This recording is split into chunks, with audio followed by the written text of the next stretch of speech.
The following may not be suitable for all audiences. Viewer discretion is advised.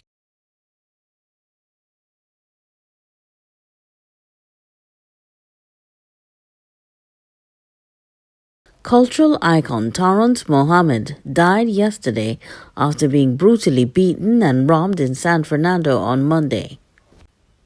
Mohammed had served at the San Fernando City Corporation as a councilor and deputy mayor for several years. He was also the founder of the Torrance Mohammed Culture and Arts Foundation. Guardian Media was told that he was coming out of his car at Torrance Street, Monrepos, near the Eugene Joseph School of Dance when he was attacked. San Fernando Mayor Junior Regrello said he got the disturbing news on Monday evening that Mohammed had been ambushed and his gold chain and cell phone stolen. At the time he spoke with Guardian Media, Torrance Mohammed was unconscious in the intensive care unit. "We understand that if he survives this, he may not be able to walk, and I don't know what to say about this," the mayor said, referring to the severity of Mohammed's injuries. "Torrance will be 91 this year, I understand, and he is very frail. Why would anyone use this kind of force? If even you want to rob him, why use this kind of physical force and damage him?" Regrello said that if Mohammed passes, the country will be losing another hero and trailblazer, and someone who contributed immensely to the development of the arts in San Fernando, he added. His role in the drama festival, his role in the Arts Council, and more importantly, for the Arawak's dance group and the Creative Arts Center on Circular Road. Torrance Mohammed succumbed to his injuries on Tuesday, 25th of May, 2021. Mayor Regrello said they had received correspondence from several stakeholders asking that they do something to honor Mohammed, and that they were moved last month to rename the street at Naparima Bowl. According to the mayor, Torrance Mohammed was aware of their plans and was happy and pleased the city was planning to acknowledge his contribution in such a manner. "We were waiting on the ease of the COVID and the SOE to do the installation of the street sign," Mayor Regrello explained. He added that last year, Mohammed was also honored in the declaration of the Year of the Arts with an award and a check for his contribution to cultural development in the country.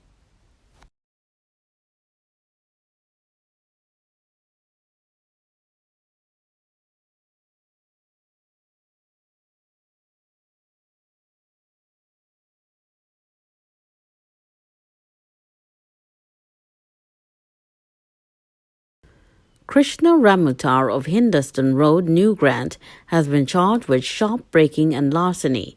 The 27-year-old laborer is scheduled to appear at the Princestown Magistrates Court today.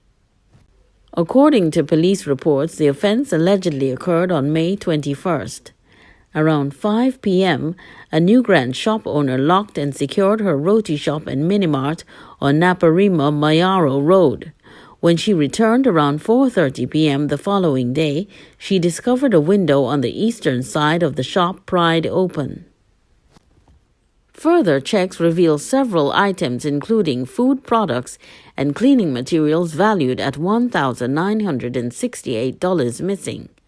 Officers of the Princestown Criminal Investigations Department CID, spearheaded by Sergeant Tilak, conducted further inquiries which led to the arrest of the suspect.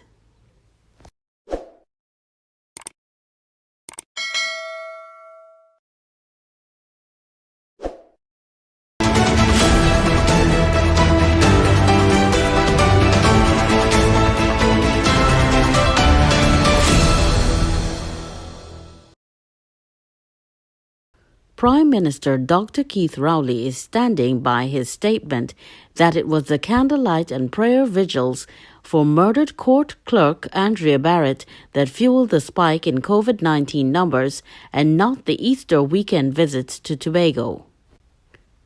The Prime Minister yesterday produced a chart which showed the increase in cases started its slow but steady climb in April, 2 weeks after the last set of action marches and vigils held for Barrett.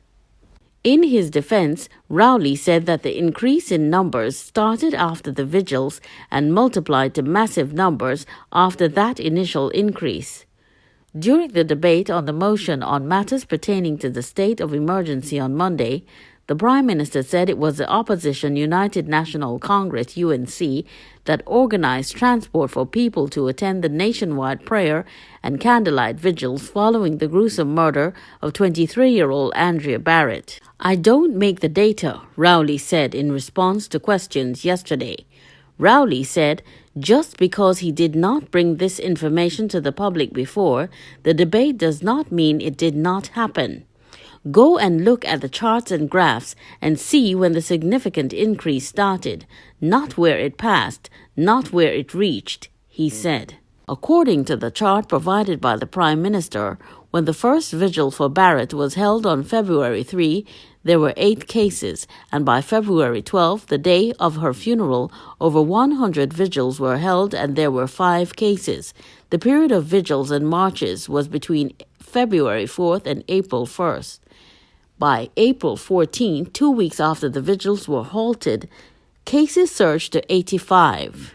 These are the daily published events and infection levels. Study them carefully and see if you can determine the start of the rise that rose to where we are now, he said. Rowley said that there was a 2-week lag between high exposure and the community spread outcome.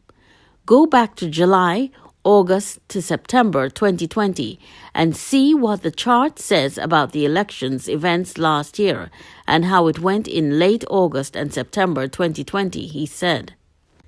The opposition has now cited Rowley's pre-Easter invitation to the TNT population. At that time, Rowley told the country that Tobago was the place to be for the long Easter weekend. Rowley is also dismissing the suggestion that he knew the vigils caused a spike but still invited people to Tobago. When did I ever stop pleading with people not to congregate? Are they claiming that they are not hearing that? Rowley asked. They heard me say come to Tobago, but they didn't hear me say it is not where you are for Easter, but it is what you do there. Don't congregate, no party, wear your mask, sanitize. They did not hear me say that? He said. How stupid, he said. Rowley said there are over 700 cases a few days ago. So, according to them, you count 14 days before that, and whatever was going on then is what would have caused the 700? He asked. It is an ongoing and accelerating process, so their analysis is not based on science. It is based on politics and preconceptions. He added, I am only responded to questions put to me on Monday about how come we lost our good position of February. He directed people to look at the end of February into March when the spike started a steady incline. After that, it multiplies, and there is no 14-day limit to multiplication, he said. The Prime Minister, however, did not respond to questions about why he chose to only reveal on Monday that the vigils were the root cause of the start of the spike in COVID-19 numbers. Monday was the first time the link was made between the vigils and the spiking numbers. What's your verdict? Do you agree with the Prime Minister that the candlelight vigils caused a spike in the COVID-19 numbers? Or do you think it was the Prime Minister's suggestion to spend Easter in Tobago? The TNT Police Service (TTPS) is currently being bombarded by questions from members of the public on what they can and cannot do during the state of emergency. Among the questions is whether people are allowed to walk their dog or if they can exercise on the streets within their gated communities. During yesterday's TTPS media conference, Head of the legal unit, Christian Chandler, explained that the powers of the TTPS are far and wide, and in a state of emergency, SOE situation, that gives a certain amount of power to the police.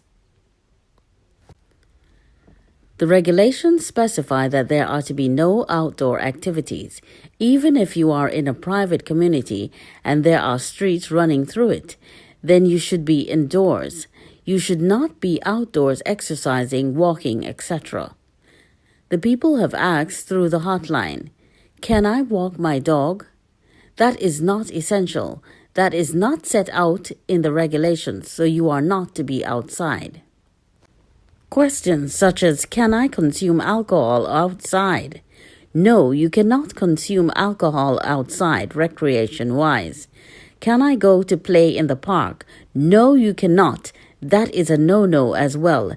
And of course, we know going to the beach is a no-no, Chandler said. "I think the SOE has been lost to many persons because we see many citizens going about their business like there isn't an SOE. So let us understand, you would be in the public domain for two reasons. If you're considered an essential worker and on your way to perform those essential duties, or if you're on your way to seek an essential service, supermarket, get food or medical assistance, but outside of that you would be challenged from time to time by police officers who would inquire from you, well, what is your business outside?" Chandler added. With respect to gated communities and whether or not they can be accessed by the police, Chandler replied, "We don't want to get into a confrontation on what can and cannot be done. The fact of the matter is the powers of the TTPS are far and wide. We are in an SOE, which therefore gives a degree of power to the police. We want to act within the remit law and are asking citizens to abide by that. So, if you live in a gated community and there are streets that run throughout the community, can you exercise, run, walk? The regulations specify that there are no outdoor activities. So, even in a gated community, you should be indoors and you should not be exercising and so on. You are not to be outside unless you have a specific reason to be." Commissioner of Police Gary Griffith said the success of an SOE at times is solely measured on what it was initially designed for, be it to stop the insurgents from destroying a democracy or to stop crime or to peg back a major virus. In this case, he said that the mission of the TTPS is to ensure that all citizens adhere to the new regulations and laws that have been initiated to reduce the spread of the virus. He asked for all citizens to respect and adhere to the lawful directives made by the police when approached, and added that the police ought to respect citizens as well and not abuse their powers.